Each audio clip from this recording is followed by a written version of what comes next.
사랑하는 성도님들, 안녕하십니까? 오늘 아침에 일어나서 거울을 보며 이런 생각을 해본 적이 있으십니까? 내 인생에 남은 시간이 얼마나 될까? 아직 해야 할 일들이 이렇게 많은데 정말 다 할 수 있을까? 그런 마음으로 하루하루를 살아가고 계시지는 않습니까? 요즘 우리 주변을 둘러보면 정말 많은 일들이 일어나고 있습니다.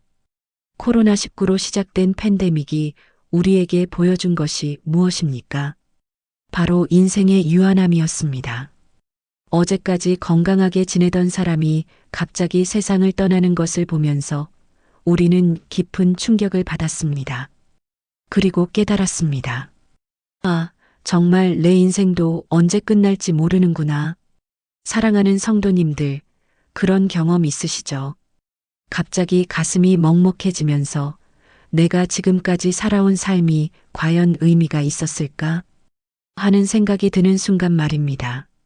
하지만 오늘 이 시간을 통해서 말씀드리고 싶은 것이 있습니다. 죽음을 기억하는 것이 단순히 우울하고 절망적인 일이 아니라는 것입니다. 오히려 죽음을 올바르게 기억할 때 우리는 4가지 놀라운 축복을 경험하게 됩니다. 첫째, 진정한 삶의 우선순위를 발견하게 됩니다. 둘째, 하나님과의 관계가 더욱 깊어집니다. 셋째, 사람들을 진심으로 사랑하게 됩니다. 넷째, 영원한 소망을 품고 살아가게 됩니다. 잠시 한 성도님의 이야기를 들어보시겠습니까? 김정훈 집사님이라는 분이 계셨습니다. 평생 회사 일에만 매달려 살아오신 분이었습니다. 목사님, 저는 정말 후회가 됩니다. 무엇이 후회가 되십니까? 제가 지난 30년 동안 회사에서 승진하기 위해서, 돈을 벌기 위해서 정말 열심히 살았습니다. 그것이 잘못된 것은 아니지 않습니까? 아니요, 문제는 그 과정에서 제가 정말 소중한 것들을 놓쳤다는 겁니다. 어떤 것들을 놓치셨습니까? 아내와의 시간, 아이들과의 시간, 그리고 하나님과의 시간을 다 놓쳤습니다. 지금은 어떠십니까? 의사가 제게 시한부 진단을 내린 후에야 깨달았습니다. 정말 중요한 것이 무엇인지를 말입니다. 그것이 무엇입니까? 사랑입니다. 하나님의 사랑, 가족의 사랑, 그리고 제가 사랑할 수 있는 사람들이 있다는 것이 얼마나 큰 축복인지 이제야 알게 되었습니다. 사랑하는 성도님들, 이 집사님의 고백이 우리에게 주는 메시지가 무엇입니까? 죽음을 기억한다는 것이 단순히 두려워하거나 절망하는 것이 아니라 오히려 진정으로 중요한 것이 무엇인지를 깨닫게 해주는 하나님의 은혜라는 것입니다. 그런데 사랑하는 성도님들, 이런 이야기를 들으면서도 마음 한편으로는 이런 생각이 드실 수도 있습니다. 목사님, 죽음에 대해서 생각하는 것이 정말 좋은 일일까요? 너무 우울해지고 무거워지는 것은 아닐까요? 오늘 이 시간 말씀을 통해서 그런 걱정들을 완전히 날려버리고 가시기 바랍니다. 그리고 구독과 좋아요 버튼을 눌러주시는 것도 이런 귀한 말씀들을 더 많은 분들에게 전하는데 정말 큰 힘이 됩니다.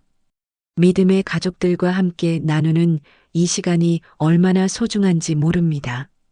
자, 그러면 첫 번째로 죽음을 기억할 때 우리가 얻게 되는 첫 번째 축복이 무엇인지 말씀드리겠습니다. 바로 진정한 삶의 우선순위를 발견하게 된다는 것입니다. 시편 90편 12절에서 모세는 이렇게 기도했습니다. 우리에게 우리날 계수함을 가르치사 지혜로운 마음을 얻게 하소서. 이 말씀이 무슨 뜻입니까? 우리의 날들이 한정되어 있다는 것을 정확히 인식할 때 비로소 지혜로운 삶을 살 수 있다는 뜻입니다. 생각해 보십시오. 만약 우리에게 무한한 시간이 주어진다면 어떻게 될까요? 아마도 우리는 모든 일을 내일로 미루게 될 것입니다. 사랑하는 사람에게 사랑한다는 말도 내일 하면 되고, 하나님께 기도하는 것도 내일 하면 되고, 용서를 구하는 것도 내일 하면 된다고 생각하게 될 것입니다. 하지만 우리의 시간이 한정되어 있다는 것을 깨달을 때 우리는 비로소 정말 중요한 것이 무엇인지를 구별하게 됩니다. 실제로 우리 주변에서 일어나는 일들을 보십시오. 2025년 현재 우리나라 평균 수명이 83세 정도라고 합니다. 그렇다면 50세인 분은 약 33년, 60세인 분은 약 23년, 70세인 분은 약 13년의 시간이 남아있다는 계산이 나옵니다. 물론 이것은 평균적인 숫자일 뿐이고 하나님께서 주시는 시간은 각각 다를 것입니다. 하지만 중요한 것은 우리에게 주어진 시간이 무한하지 않다는 사실입니다. 그렇다면 이 귀한 시간을 어떻게 사용해야 할까요? 요즘 젊은 사람들이 자주 사용하는 말 중에 버킷리스트라는 말이 있습니다. 죽기 전에 꼭 해보고 싶은 일들의 목록이라는 뜻입니다. 하지만 성경적인 관점에서 보면 우리에게는 더 중요한 우선순위가 있습니다. 마태복음 6장 33절에서 예수님께서는 이렇게 말씀하셨습니다. 그런즉 너희는 먼저 그의 나라와 그의 의를 구하라 그리하면 이 모든 것을 너희에게 더하시리라. 먼저 하나님의 나라와 의를 구하라고 하셨습니다. 이것이 우리 인생의 최우선 순위라는 말씀입니다. 구체적으로 어떤 것들이 포함될까요? 첫째, 하나님과의 관계입니다.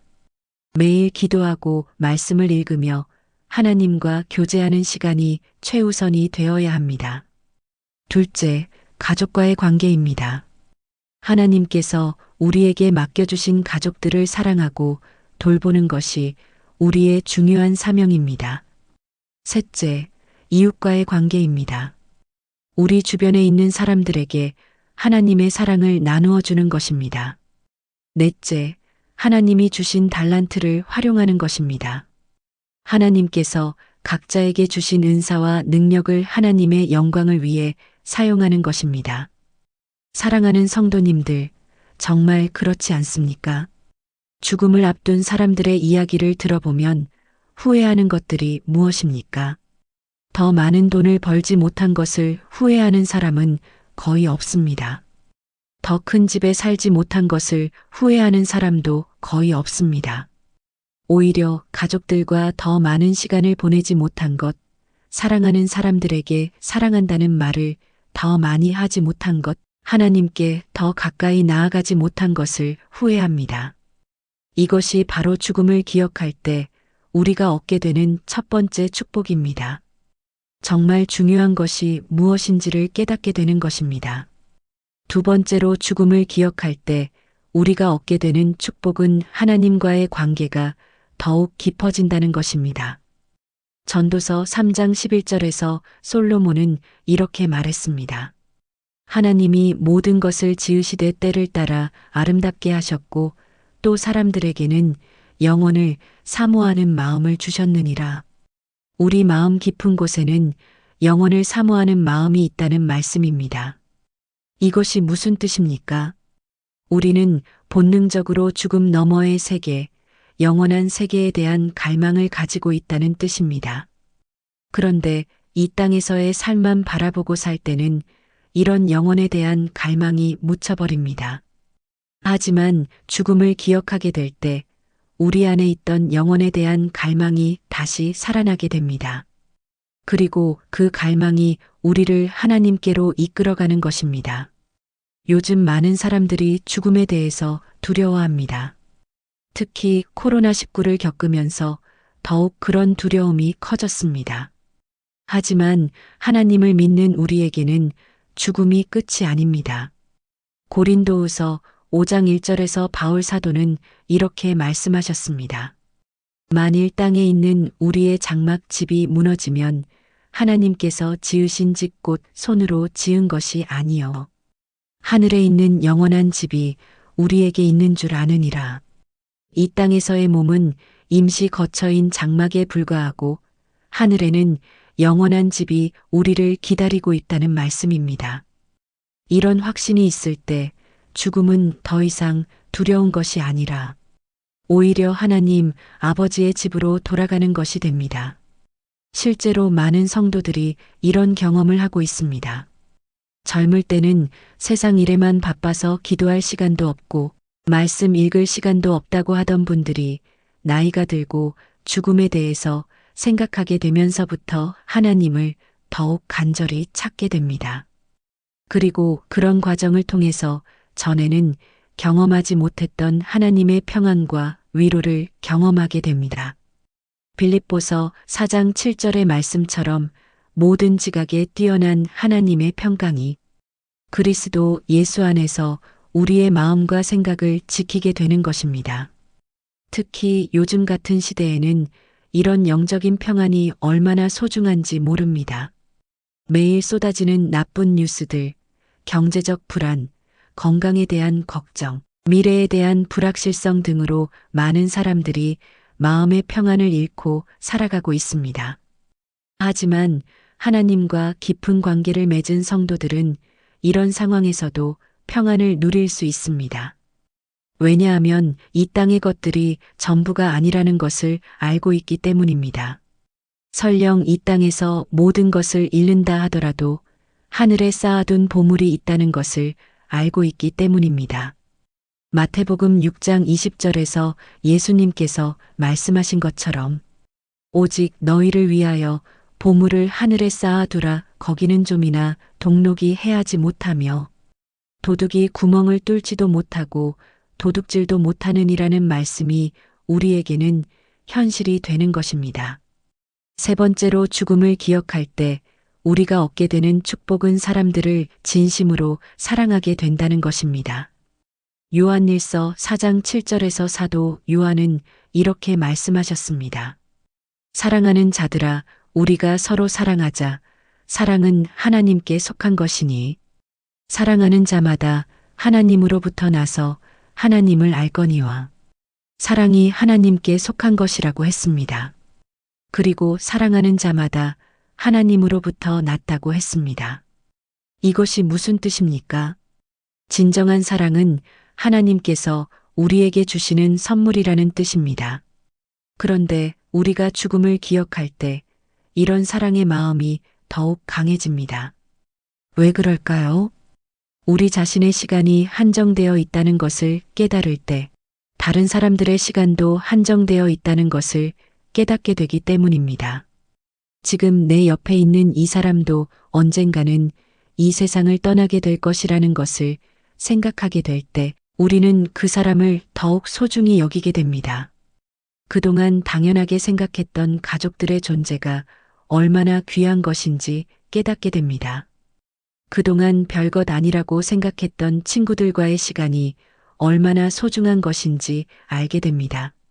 심지어 평소에 좀 불편하게 생각했던 사람들까지도 다른 시각으로 보게 됩니다. 아, 이 사람도 나와 같이 한정된 시간을 살아가는 존재구나. 이 사람도 나와 같이 여러 가지 어려움과 아픔을 가지고 있는 사람이구나. 이런 깨달음이 있을 때 우리 마음에 연민과 사랑이 생기게 됩니다. 실제로 많은 사람들이 이런 경험을 하고 있습니다. 갑작스럽게 건강에 문제가 생기거나 가까운 사람을 잃는 경험을 한 후에 사람들에 대한 시각이 완전히 바뀌었다고 하는 분들이 많습니다. 전에는 별로 중요하게 생각하지 않았던 인간관계들이 갑자기 소중하게 느껴지고 사소한 일로 화를 내고 다투었던 것들이 정말 어리석었다는 생각이 든다고 합니다. 에베소서 4장 32절에서 바울 사도는 이렇게 말씀하셨습니다. 서로 친절하게 하며 불쌍히 여기며 서로 용서하기를 하나님이 그리스도 안에서 너희를 용서하심과 같이 하라. 친절하게 하고 불쌍히 여기고 서로 용서하라고 하셨습니다. 그런데 이런 마음이 저절로 생기는 것은 아닙니다. 우리가 하나님의 용서를 깊이 경험할 때, 그리고 우리 자신의 연약함과 한계를 인정할 때, 비로소 다른 사람들을 진심으로 사랑할 수 있게 되는 것입니다. 죽음을 기억한다는 것은 바로 이런 겸손한 마음을 갖게 해줍니다. 아, 나도 완전하지 않은 존재구나. 나도 언젠가는 이 세상을 떠나야 하는 유한한 존재구나.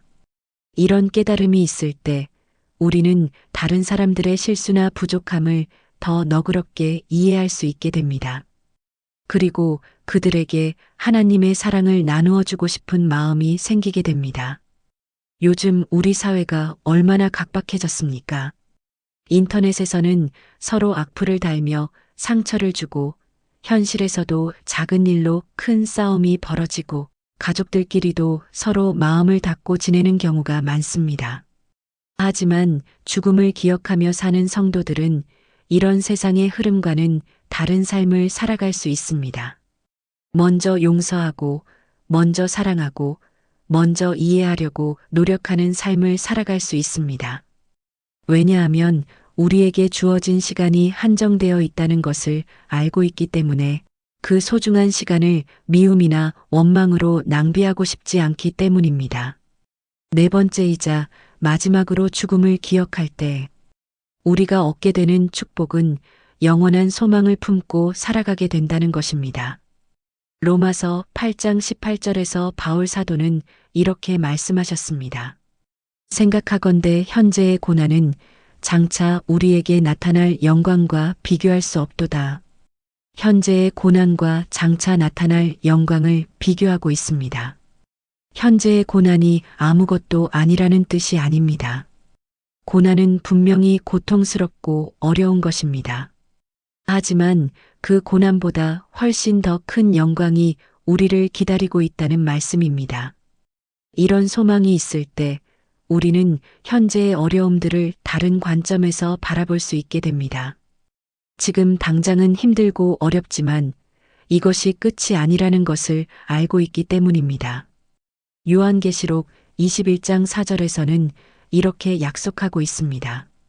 모든 눈물을 그 눈에서 닦아주시니 다시는 사망이 없고 애통하는 것이나 곡하는 것이나 아픈 것이 다시 있지 아니하리니 처음 것들이 다 지나갔음이러라. 다시는 사망이 없고 애통하는 것이나 곡하는 것이나 아픈 것이 다시 있지 않을 것이라고 하셨습니다.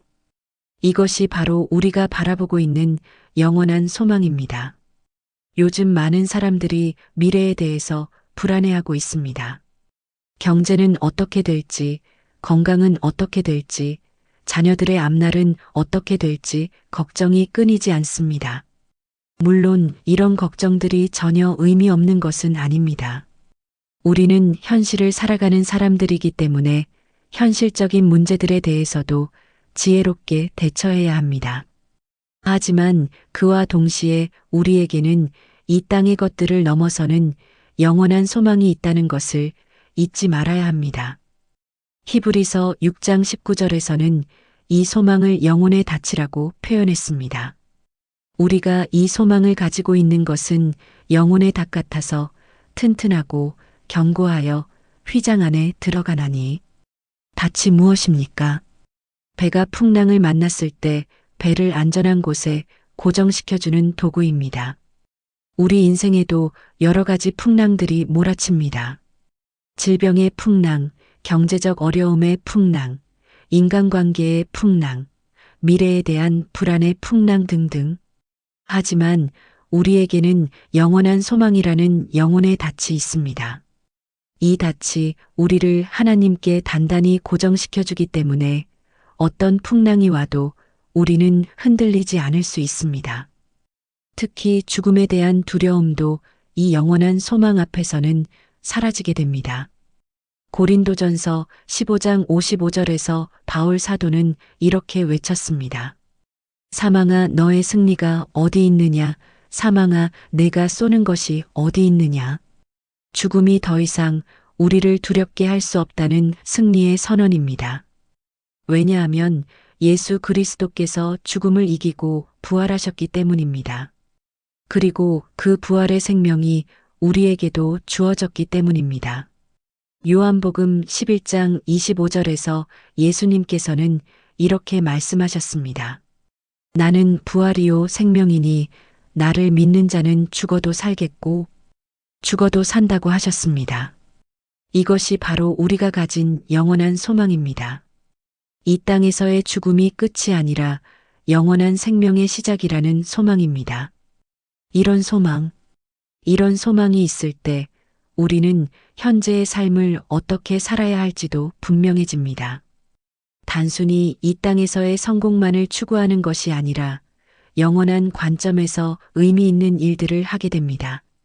디모데후서 4장 7절에서 바울 사도가 나는 선한 싸움을 싸우고 나의 달려갈 길을 마치고 믿음을 지켰으니라고 고백한 것처럼 우리도 하나님께서 우리에게 맡겨주신 사명을 끝까지 감당하려고 노력하게 됩니다. 그리고 그 과정에서 겪는 모든 어려움들도 영원한 관점에서 바라보게 되면서 오히려 기쁨과 평안을 경험할 수 있게 됩니다. 야고보서 1장 2절에서 내 형제들아 너희가 여러 가지 시험을 당하거든 온전히 기쁘게 여기라고 한 것도 바로 이런 이유 때문입니다. 시험과 어려움들이 우리를 더욱 성숙하게 만들고 궁극적으로는 하나님의 영광을 드러내는 도구가 된다는 것을 알고 있기 때문입니다. 요즘 같은 시대에 이런 영원한 소망이 얼마나 필요한지 모릅니다. 코로나19로 인해서 많은 사람들이 절망감을 느끼고 있고 경제적 어려움과 사회적 불안감이 가중되고 있습니다. 하지만 하나님을 믿는 우리에게는 이런 상황에서도 흔들리지 않는 소망이 있습니다. 이 땅의 모든 것들이 변하고 사라질지라도 하나님의 약속은 변하지 않는다는 확신이 있습니다. 히브리서 13장 8절에서 예수 그리스도는 어제나 오늘이나 영원토록 동일하시니라고 하신 것처럼 변하지 않는 주님이 우리와 함께 계시다는 믿음이 있습니다. 이것이 바로 죽음을 기억할 때 우리가 얻게 되는 네 번째 축복, 영원한 소망을 품고 살아가게 된다는 것입니다. 사랑하는 성도님들, 오늘 이 시간을 통해서 우리가 함께 나눈 네 가지 축복을 다시 한번 정리해 보겠습니다. 첫째, 죽음을 기억할 때 우리는 진정한 삶의 우선순위를 발견하게 됩니다. 하나님과의 관계, 가족과의 관계, 이웃과의 관계, 그리고 하나님이 주신 달란트를 활용하는 것이 우리 인생의 최우선순위라는 것을 깨닫게 됩니다. 둘째, 죽음을 기억할 때 우리는 하나님과의 관계가 더욱 깊어집니다. 이 땅의 것들이 전부가 아니라는 것을 깨달으면서 영원하신 하나님을 더욱 간절히 찾게 되고 그 과정에서 하나님의 평안과 위로를 경험하게 됩니다.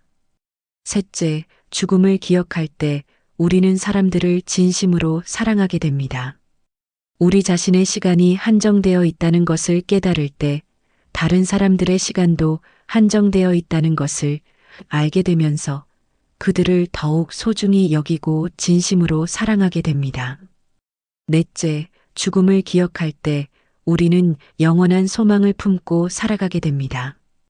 이 땅에서의 고난과 어려움들이 끝이 아니라 장차 나타날 하나님의 영광이 우리를 기다리고 있다는 소망으로 현재의 모든 상황들을 이겨낼 수 있는 힘을 얻게 됩니다.